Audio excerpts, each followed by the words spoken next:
Tiyak na muling magbubunyi ang fans ng John Lloyd Cruz at Sarah Geronimo dahil matutuloy na ang kanilang balik-tambalan sa pelikula na co-produce ng GMA Pictures at Viva Film. Inaasahan ng marami na muling mararamdaman ang kilig at chemistry ng dalawa sa bagong proyekto. Noong May 2023 pa unang lumabas ang balita tungkol sa reunion movie ng dalawa.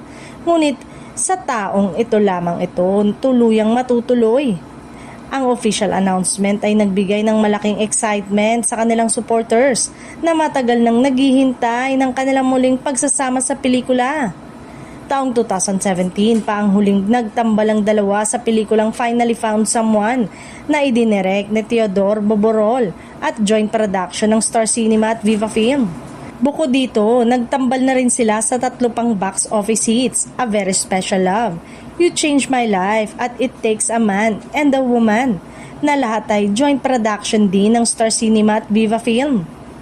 May balita rin noon na muling magtatambal si John Lloyd sa kanyang perennial screen partner na si Bea Alonzo. Subalit hanggang ngayon ay hindi pa rin natutuloy. Maging sa teleserye man, ang muling pagsasama nila ni Sarah ang pinaka-inaabangan ng publiko ngayon. Maraming nagsasabi na kung hindi sana umalis si John Lloyd sa pangangalaga ng Star Magic, maaaring hanggang ngayon ay na-maintain pa rin niya ang kanyang status bilang box office star. Ang kanyang desisyon na mag-low-key ay nagbigay ng bagong direksyon sa kanyang karir at personal na buhay. Sa kasalukuyan, low-key si John Lloyd Cruz pagdating sa kanyang personal na buhay at showbiz career.